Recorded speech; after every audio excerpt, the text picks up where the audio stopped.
Welcome to the Dairy Raid.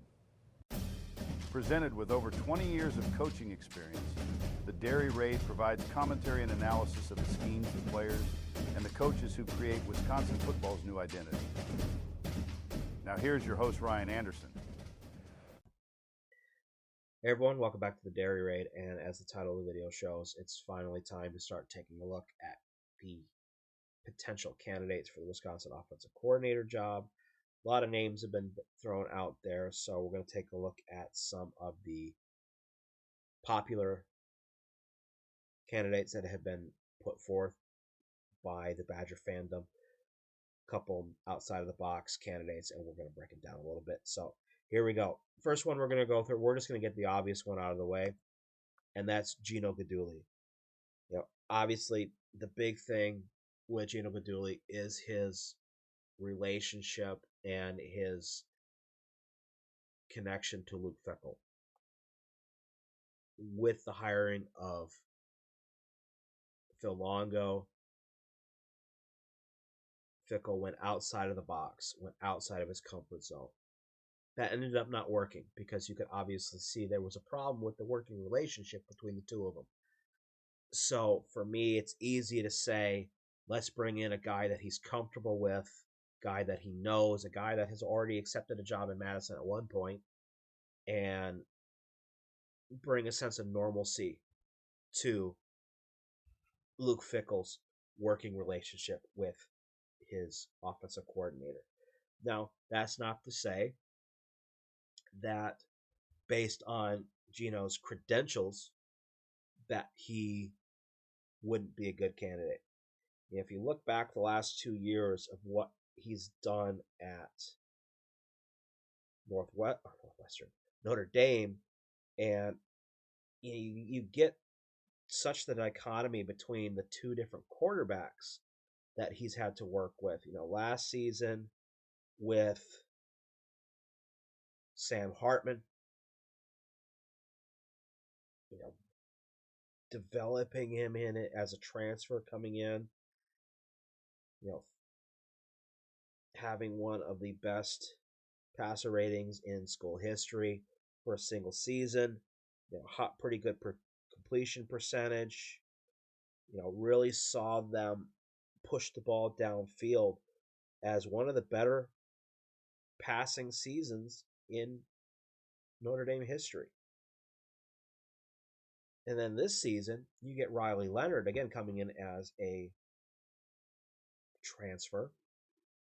And you see a different approach because, at this point in the season, Leonard only has 14 passing touchdowns, only 3 interceptions. But he has close to 700 yards rushing and 13 touchdowns.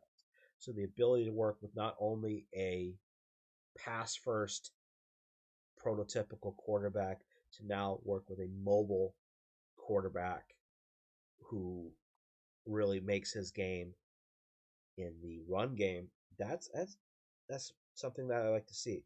Obviously, when you go back to his time at Cincinnati, he helped develop quarterbacks there. Desmond Ridder, 2-time American Conference Offensive Player of the Year, and developed a really solid relationship with him, and the production on the field was very high. Obviously, a lot of people are going to put a lot of that credit on to Mike Denbrook, but the ability to work with and develop quarterbacks is what Wisconsin needs. I think we have a pretty solid coaching staff all around. We have a guy who can come in and get that relationship and build whatever type of quarterback the Badgers end up having is going to be huge going forward. So yes, he is the safe candidate, but he has the experience and he has the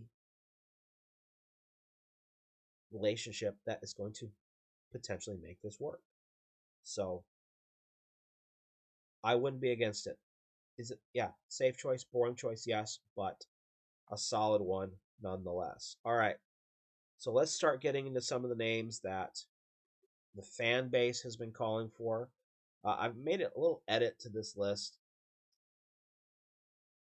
and took a couple names out. But the first one that we're seeing a lot, obviously, is Brian Hartline, the co-offensive coordinator and wide receiver coach at Ohio State. You look at him and you're seeing an elite developer of wide receivers, an elite recruiter of wide receivers, and which is something Wisconsin has not had. We get flashes at receiver, but we don't develop.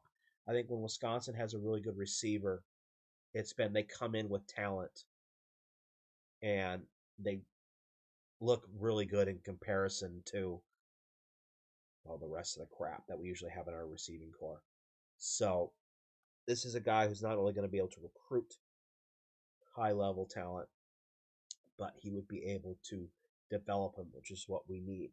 Now, obviously, the knock on him is going to be, even though he was listed as the offensive coordinator last season, even though he's listed as the co-offensive coordinator this year, he was not a play caller.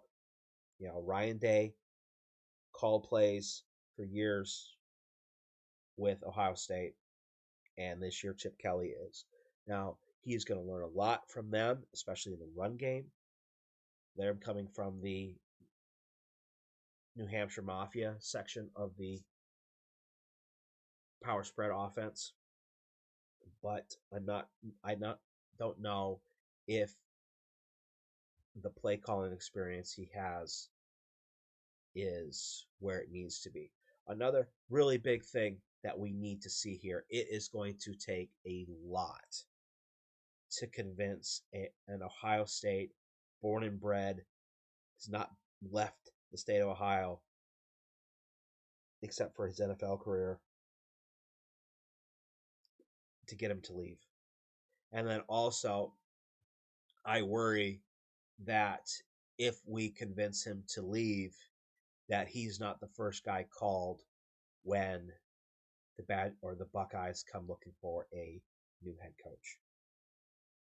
So, could he be a great guy short term? Absolutely. Is he the long-term answer?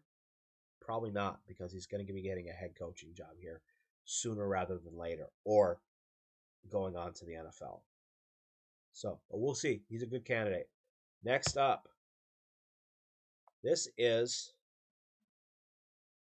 a very intriguing choice. Tom Herman, former head coach at Florida Atlantic, former head coach at Texas, Houston, and offensive coordinator for one of the best 3-year stretches offensively in Ohio State history back in the early 2010s. What I like about Tom Herman, one, Luke Fickell likes bringing in guys who have coaching, a lot of experience, head coaching experience in particular. That's what he's bringing here. There's connection. Obviously, they were both at Ohio State at the same time. That's huge. And I can hear the groans amongst the fan base now, because they're looking at that time at Texas and thinking how much he failed at Texas.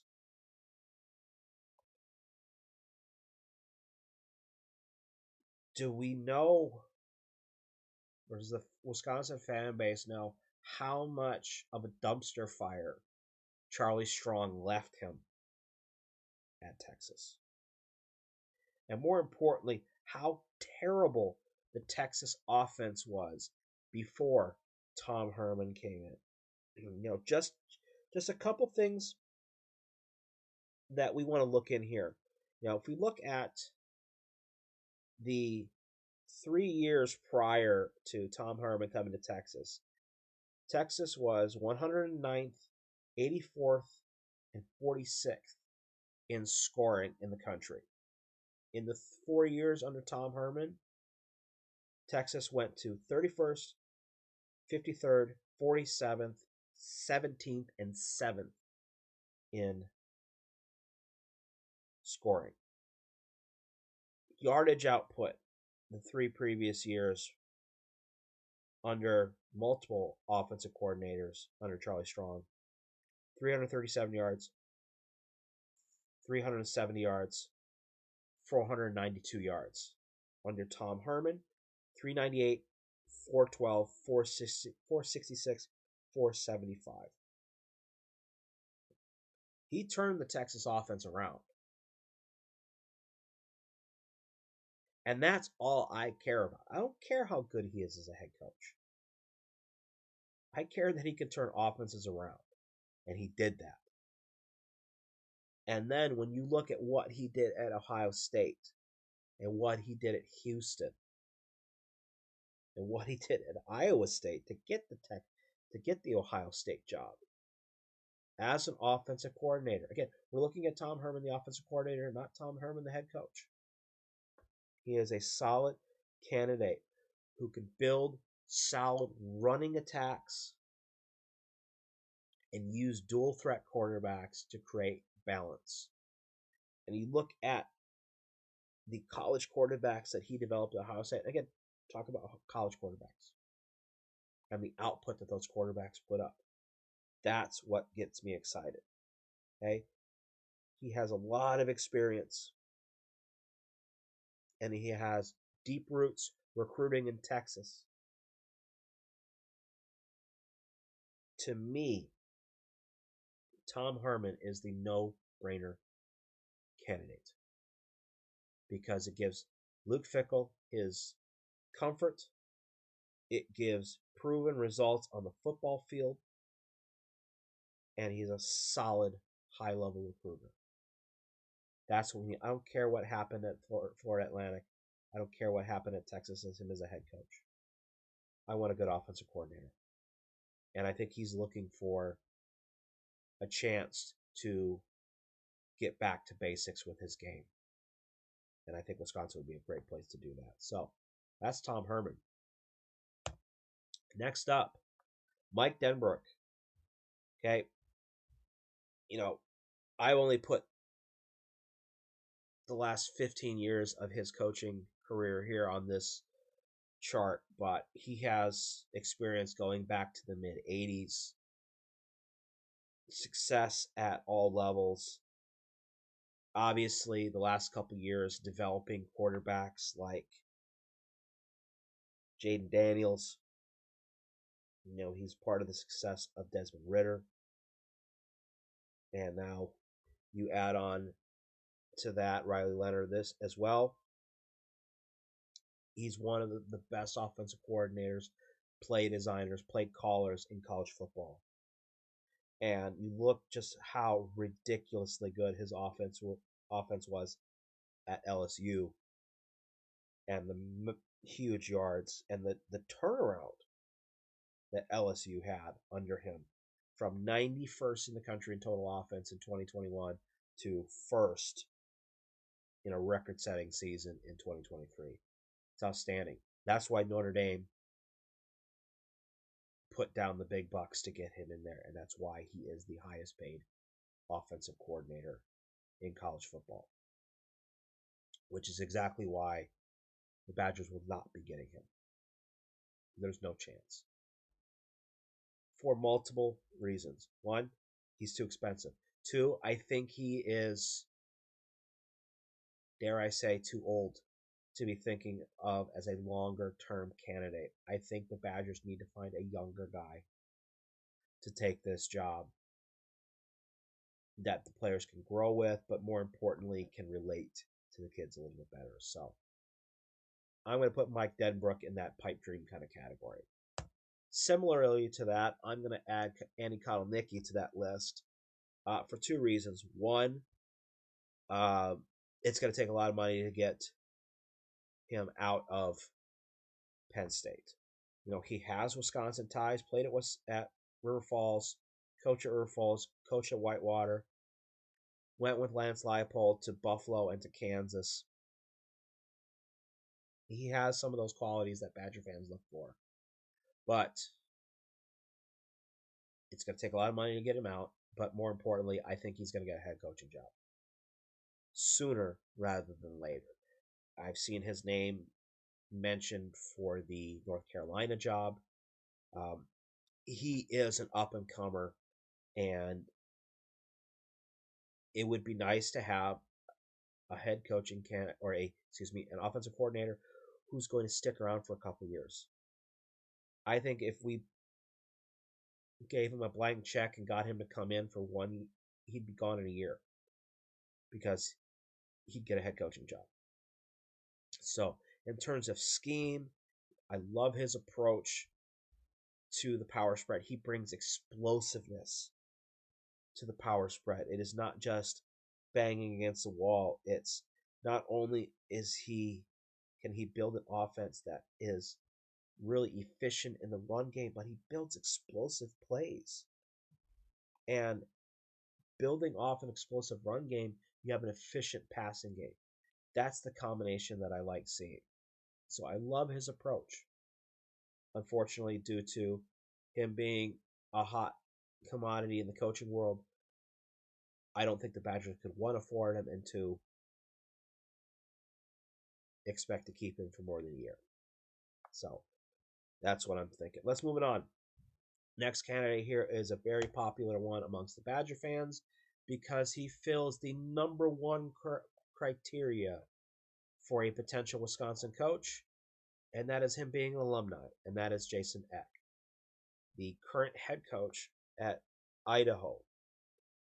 Now, with him, obviously, he is a run-first, power run game type of head coach, play caller. Obviously, coming from an offensive line coaching background, that's what you would expect. During his time at South Dakota State, he built one of the best rushing attacks in college football, went to the deep in the playoffs every year that he was there, took over and rebuilt the Idaho program quickly, and brought a real big jump in their production in a very short period of time. Adding 10 points a game to the offense in one season is a big deal. What concerns me about him as a candidate is the simple fact that, one, he's a head coach. And yes, Wisconsin could easily pay his buyout and triple his salary. But he's a head coach. Is he going to be satisfied for sitting and being an offensive coordinator for a while? I don't know. Maybe. But if I were him, I'd maybe hang out at Idaho, finish that job, and then parlay that into an FBS head coaching job instead of an FBS coordinator job. Also, another key thing for me as well is I don't want to lose AJ Blazik. And I think we need a head coach who has a quarterback background more than an offensive line background. But we'll see. Speaking of quarterback backgrounds, next one up, another popular name with the fan base is Ben Arbuckle, the offensive coordinator at Washington State. Now, the problem with Arbuckle, and I call it a problem, it's not. If you hate the air raid brought in by Phil Longo, then Arbuckle is quote-unquote even worse. Arbuckle is, we're going to spread and shred and throw the ball all over the field type of air raid coach. And he's had success. I mean, he's developed, obviously, Cam Ward, but at Western Kentucky had Austin Reed and Brady Zappi. NCAA's all-time leading passer. And here is his offensive coordinator and quarterback coach. And so for Wisconsin fans, I find it curious that so many people are calling for him to be the offensive coordinator when he does exactly the opposite of the Wisconsin way. So, he would be a fantastic candidate. Take what was started by Phil Longo and take it to another extreme, but there wouldn't be a huge amount of change in terms of the passing schemes, etc. Roster makeup would start having to be a little different because he's looking to run more 10 personnel, more tempo, more spread out. But it could be possible. The young guy, he's a guy I think he obviously needs a few more years to develop before he starts getting into head coaching discussions. But he's going to be a hot commodity this offseason. I've already seen his name mentioned for the Oklahoma offensive coordinator job. That sounds like a very typical fit. Obviously, Oklahoma, longtime air raid team, and Arbuckle could bring back that air raid system that Oklahoma did so successful for all those years. But coming from Washington State, obviously Wisconsin would be able to afford him. And who knows? Throw the right amount of money at a guy like him, might be able to get him. So we'll see. Next candidate, again, another one that the fans have been calling for, is Brennan Marion, the offense coordinator at UNLV, or at LSU, the creator of the vaunted go-go offense. There are some very intriguing things to see about his scheme. His scheme is a weird combination of flexbone, wing tee, power spread, using weird backfield alignments, different personnel packages to create a dynamic offense.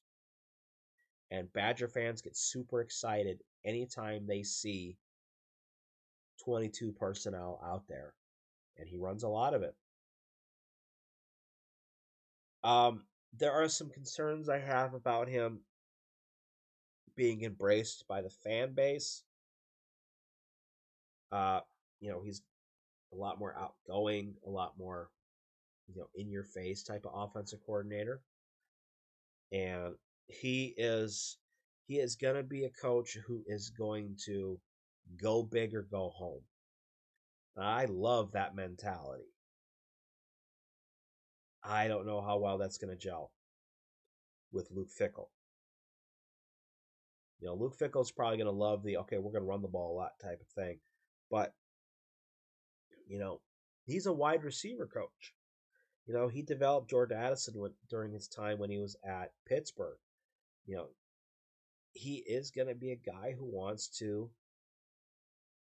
still throw the ball. But it's that running game that the Badger fans see and the Badger fans get excited about.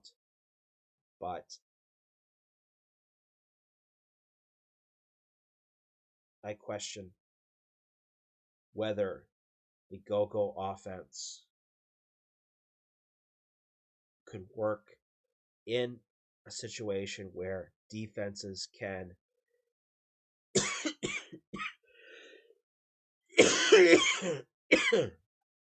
excuse me, where his offense can work in a situation where the defense can match up to us physically. I think part of the reason why the go-go offense works at UNLV is his offense is built matchup-wise better than most of the defenses in the Mountain West. And you see it when he plays against the better teams, it doesn't work as well. So, an intriguing candidate. I don't think he's the right fit. I think I'd like to see him get a P4 job before I think he'd be a good candidate for the Badgers. All right. So moving on, the next one that I'm going to bring up here is a tangent off of a very popular choice by Badger fans. And the popular choice by Badger fans is Indiana co-offensive coordinator Mike Shanahan. He's getting a lot of the credit for the emergence of the Indiana offense. But a lot of credit is also due to the co-offensive coordinator and quarterback coach, Tino Sunseri. He is the guy who developed the quarterbacks that made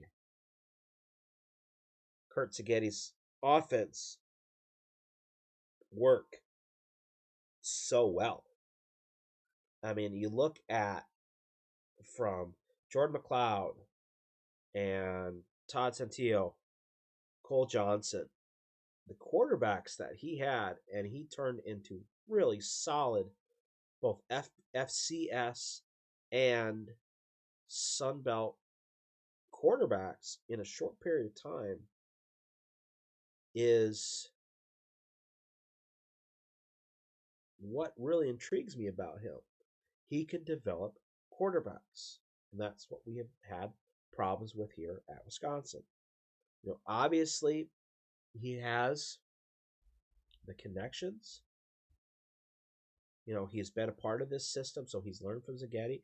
He's worked with Shanahan. They've built a program, and they've built an offense.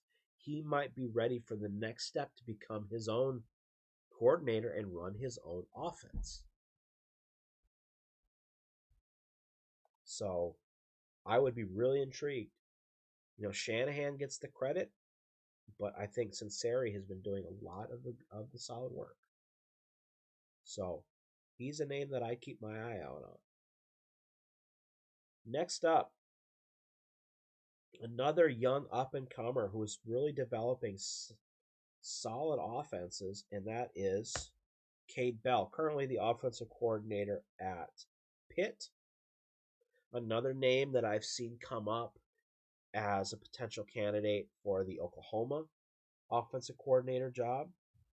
And he's another guy who developed his offense and really built explosive offenses at the FCS level. And this season got his first chance to be a coordinator at the FBS level. And is really turning around Pittsburgh's offense fast. I mean, if you look at Pittsburgh, in 2023, their offense ranked 116th in the nation in scoring, and so far this year, they're up to 34th, adding almost 100 yards of total offense to the game. He's built high-level passing offenses at the FCS level, at the Division II level, and he is his offense is dynamic. It is explosive. And he develops quarterbacks. That's what I like seeing. We need a coach who can develop a quarterback. And I really like watching his offense. He's young, and he is a type of coach who can also develop as a coach within the structure at Wisconsin. So, another intriguing name to be looking for. And then finally, the last one that we're going to look at is a name that I've heard a lot in the last few days. And that's Joe Craddock, the offensive coordinator at Tulane. And just all of a sudden, a lot of people have been talking about him. So I don't know if people know things that I don't know. But he has emerged as one of the fan favorites. And obviously, with his time at Troy, they were able to, his offense was really solid. Actually, behind quarterback John Summerall, they were one of the top passing teams in the Sun Belt. Were able to get the Troy offense to help lead the team to being ranked in the top 25 for the first time in program history.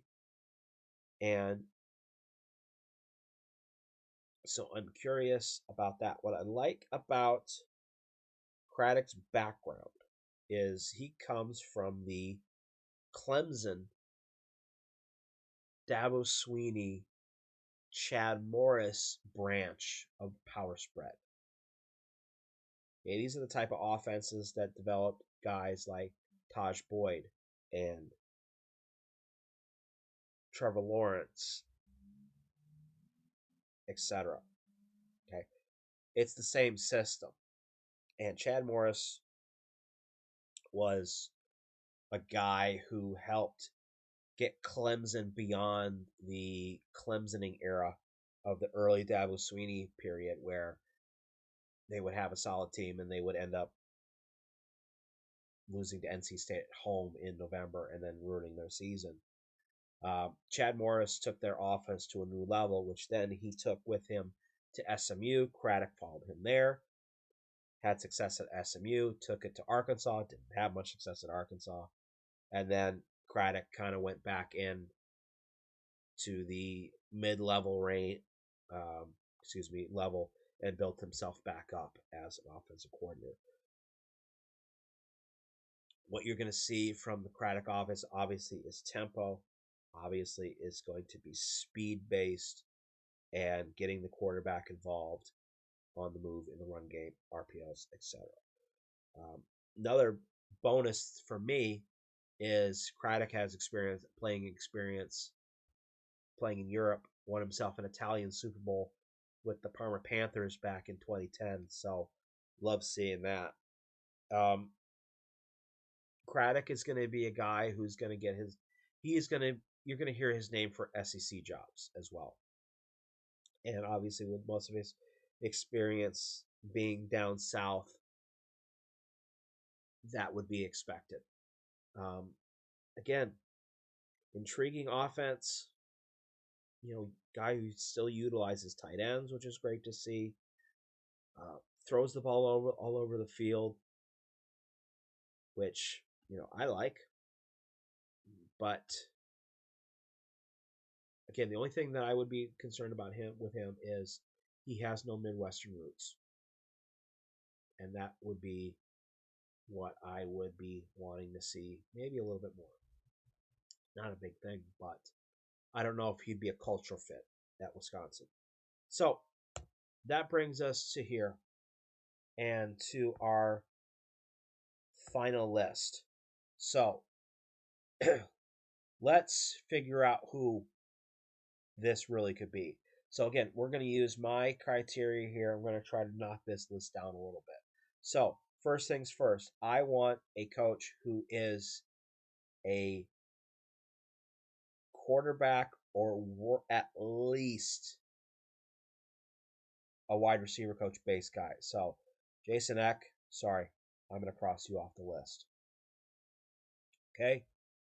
2, I'm going to eliminate the ones that would take so much money or so much convincing that it's not going to happen. So for me, that's Denbrook, and that's Hartline. I'm also going to add Kotelnicki to that list because, again, I think he's going to get an offensive coordinator job. When we look at the remaining candidates, we're thinking offenses that are built around running the football and building a quarterback that can stretch the field beyond the running game. So, for me, that's going to eliminate Ben Arbuckle and Cade Bell. If you're thinking about we need experience, we need a rock in the quarterback room, then for me, that's going to eliminate Sunseri, Marion, and that leaves us with our top 3. originally of my top candidates that I came up with when I first saw it, this was the top one on my list. So, if I want to put money on it, these are going to be the three names that we're thinking of. Craddock only because there's been so much smoke about his name the last few days. There must be fire. Somebody maybe is hearing something that the Badgers have reached out. Okay, Tom Herman. One of the reasons why he's no longer at Florida Atlantic is because he was looking into coordinator jobs towards the end, and Gino Baduli because of his relationship with Luke Fickell. If I want to put things in order, it's probably going to be 1, 2, 3 in terms of likelihood. But we'll see. Obviously, Luke Fickell needs to hit a home run with this hire. He needs to find a guy who can recruit, who can develop, and can develop a game plan that takes the Badgers offense to the level that it should have been this year and beyond. And if he doesn't, well, then the next list we're going to be doing is potential head coach candidates. But until then, it's going to be an intriguing off season. It's going to be an intriguing week or so. Obviously, they just put up the listing for the offensive coordinator job as is required for them to do as a public university. I did send in an application. Sorry, Badge friends, I'm not going to be getting the job. There's a couple key criteria that they're looking for that I don't have. Sorry. So, we should have an answer here within the next week or so. I wouldn't be surprised if they're going to try to get this guy on campus and coaching leading into hopefully a bowl game. If not, he's going to be here for National Signing Day, or the early signing period, and in the start of the transfer portal period, so they can start building an offense together with the rest of the coaching staff. So, we'll see how it goes. All right, that's it for this video. Thank you for watching. We'll see you next time.